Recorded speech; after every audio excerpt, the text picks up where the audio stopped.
हिमाचल प्रदेश अराजपत्रित कर्मचारी सेवाएं महासंघ के अध्यक्ष विनोद कुमार ने कहा कि सरकार ने पहले ही न्यू पे कमीशन को देरी से लागू किया और अब इसमें कर्मचारियों को उलझा दिया गया है, जिसके चलते कर्मचारियों में सरकार के प्रति भारी रोष है।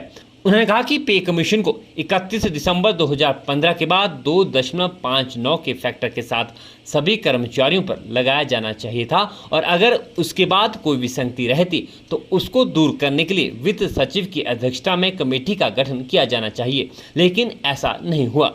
उन्होंने कहा कि सरकार ने जेसीसी को एक व्यक्ति विशेष तक ही सीमित कर दिया है। उन्होंने कहा कि जेसीसी पूर्व मुख्यमंत्री शांता कुमार की देन थी, लेकिन इस बार जेसीसी को नए तरीके से आयोजित किया गया जो संवैधानिक नहीं है। महासंघ के अध्यक्ष विनोद कुमार ने सरकार से जल्द कर्मचारियों के मसलों को हल करने का आग्रह किया है। प्रदेश के लगभग 2.5-3 लाख कर्मचारियों से जुड़े ये दोनों बड़े मसले हैं और दोनों इस मसलों को सही तरीके से सेटल करने के लिए सरकार फेल रही है।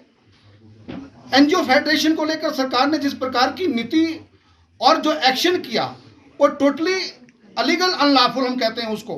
कर्मचारियों के बहुमत को दरकिनार करके, कर्मचारियों की भावना को ठेस पहुंचाकर, कर्मचारियों के मनोबल को तोड़ने का सरकार ने काम किया है, पंपट बॉडी थोपी है।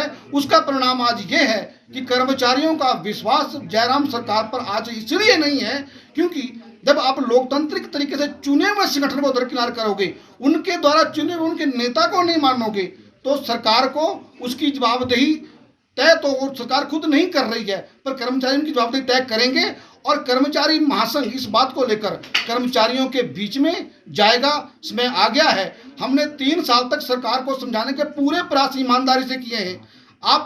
मैंने कोई मौका ऐसा नहीं छोड़ा जब मैं माननीय मुख्यमंत्री या दूसरे मंत्रियों से या अफसरों से नहीं मिला।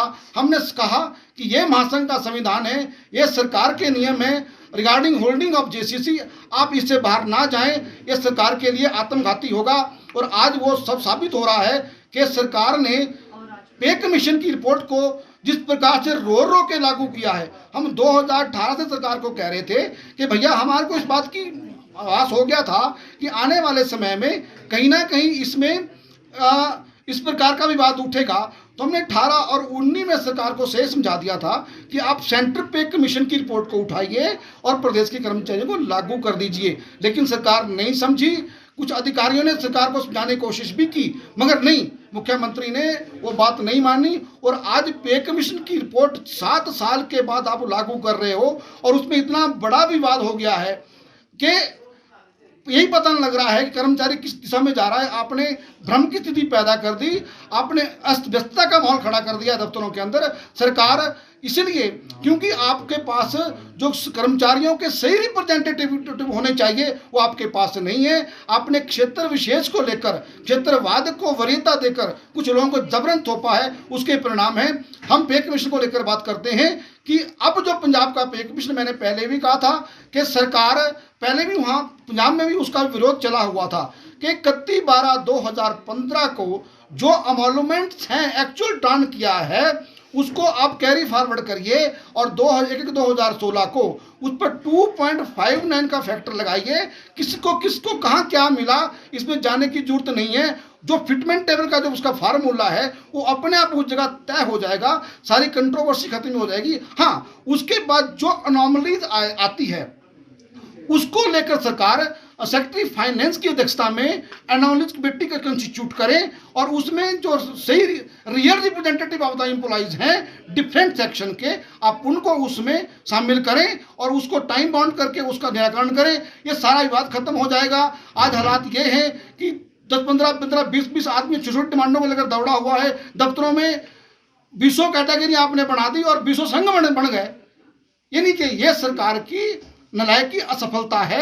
सरकार कहीं भी इस बात को गंभीरता से नहीं सोच रही है। फिजूल खर्ची सरकार रोकने को तैयार नहीं है। आप पे कमीशन की बात कर रहे हो, हमने कहा कि तो अब एरियर खड़ा है। एक 2016 से वेतन का निर्धारण होना है। हजारों कर्मचारी रिटायर हुए हैं 16 से लेकर 21 तक, उनका वेतन का निर्धारण होना है।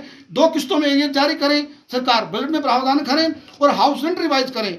वो भी हमने सरकार को अभी पिछले हफ्ते मेमोरेंडम दिया है, उसके ऊपर एक्शन करें और सरकारियों के जितने भी ड्यूज है उसको एक मुश्त जारी करें और इस विवाद को खत्म करें, अन्यथा सरकार के लिए अच्छा नहीं है।